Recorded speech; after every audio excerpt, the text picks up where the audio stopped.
I'm Michael Cox for Asian Racing Review, joined this week by our chief journalist at Asian Racing Report, David Morgan.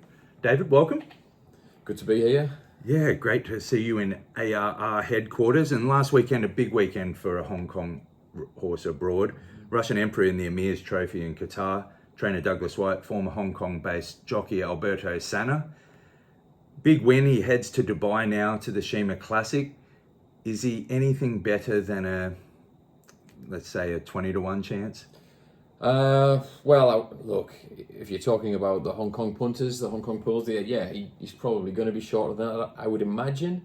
Is he really that in reality? I'm not too sure. I think great win, no doubt about it. Great to see Alberto get that win. Fantastic for Douglas, his first overseas runner. And the horse really deserved that. He's a 6-year-old now. He's done it before. He's won the 2 big races in Hong Kong. But Dubai, Shima Classic, Designs on Rome couldn't do it. Much better horse than this horse, I would say. He's going to come up against horses like Equinox, who was a superstar. Win Marilyn, who put them all in their place in the Vase in December. Shariar might go there. And that's without the Europeans. So I think realistically, I think you'd be looking at double-figure odds for Russian Emperor going into a big race like that. But he deserves his shot. I mean, look, at the weekend he beat horses that decent animals, but you're talking listed class, really. So we've been in Melbourne this week for the Asian Racing Conference. A big week, a lot of talk, 3 days of conferences, chewing over the big issues of racing. Look, it can be a talk fest. I mean, important issues were raised. What type of action would you like to see taken, and what was your main takeaway from the 3 days down there in Melbourne? Well, look, there was a lot of talk, and Winfried Engelbrecht-Breschke, the chairman and the Hong Kong Jockey Club CEO, he really likes to push this idea that we can get everyone coming together, if you like. He outlined 9 points, and one of those was the first one he listed of the challenges, the 9 challenges the industry faces, was industry fragmentation. And I think what I took from that is speaking to people around the conference from lesser jurisdictions, if you like. Macau, the clubs in Malaysia. We know there are problems in Korea, Singapore. That a bit of advocacy. Can the Asian Racing Federation come together, and can they really help those jurisdictions? They're struggling with sort of reduced horse populations. They're struggling with reduced pools. Illegal betting's a big problem for them. Really trying to get the governments in those nations to understand that, if they reduce taxation, for example, the product is going to be much stronger and racing can thrive. It's something I've written about today in Michael Cox on Monday, that it's such a counterintuitive argument to put to a government. Reduce tax, get more revenue. It doesn't make sense to a bureaucrat who knows nothing about horse racing, but that's the challenge that people like in Korea, Singapore, Malaysia. We spoke to delegates from India, which once had a thriving racing scene and a great history. You really would like to see these heavy hitters of Asian racing get there and get behind these lesser jurisdictions. I mean, what's in it for the larger jurisdictions, I guess, is the question. Well, yeah, I mean, look, that is the question. And you look at somewhere like Hong Kong, obviously with Whirlpool, how far does that go, It's in its early stages, only a couple of years in. You would think those markets are open to it. You look at a club like Selangor in Malaysia, which actually is on the up, looks like it's doing really well again, compared to Perak and Penang that seem to be really struggling. And Selangor's got those simulcast betting going on. So you'd think there's scope there for the jockey club in particular to look in Hong Kong to look at that. And here on Asian Racing Report, we'll go from Selangor to Tokyo. Yes. February Stakes today, this weekend. Big win for Lemon Pop and Godolphin. He could be bound for the Golden Shaheen. That'll be exciting.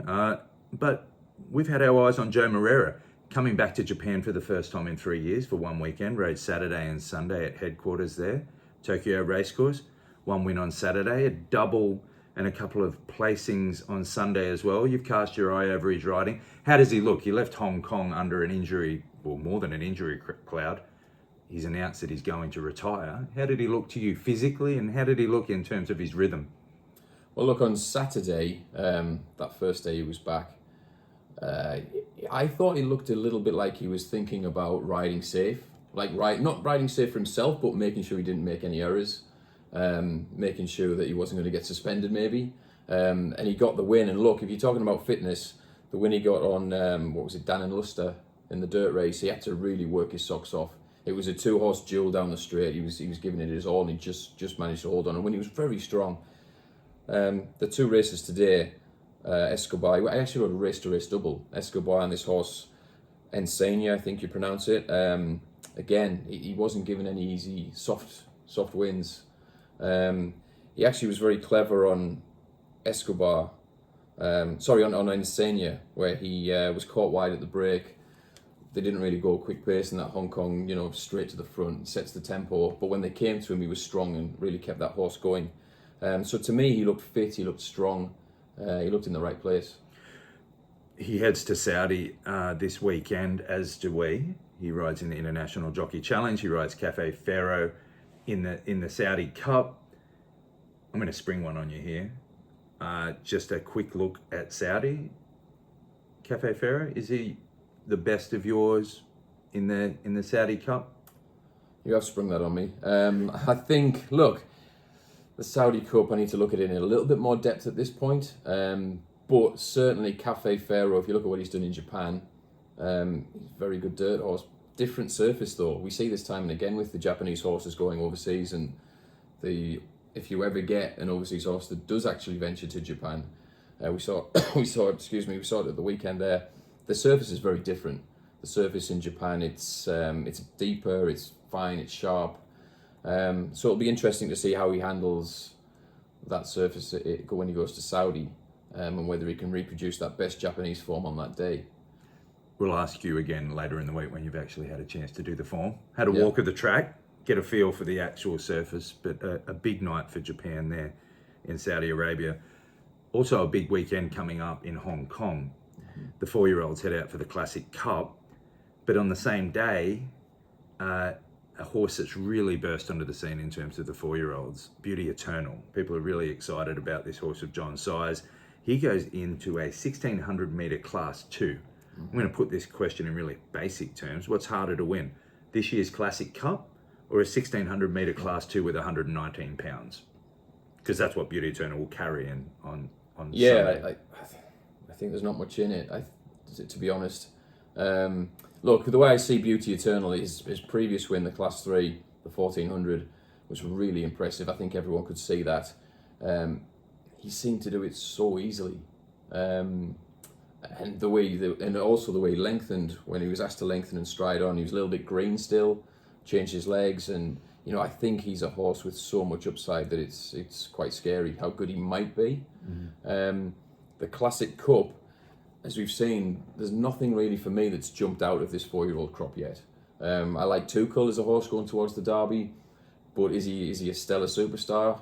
He hasn't got that sparkle about him for me. He looks like a good horse, but we saw with Beauty Eternal a horse that could have that sparkle, that takes him up to a whole nother level. We'll find out in time. But what I guess the point I was going to make was in the 1600 Class 2, that's a tough race to win. If Beauty Eternal comes out and wins it half a length or a neck, I think he's still on the right track. He doesn't have to go out and blitz them by a couple of lengths, Yeah, he's against some tough older horses, a proper tempo. It's going to be a bit. What else are we going to be looking for from this Classic Cup? I guess we're looking for some distance queries around the Classic Mile winner, Voyage Bubble. Yeah.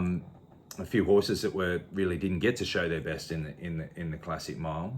Super Sunny Singh. He's a horse that comes into the 4-year-old series for the first time. Yeah. What do you think about him from a distance standpoint? He is exciting. The distance, I honestly think the 1800 will be okay for him, especially the way this race is often run.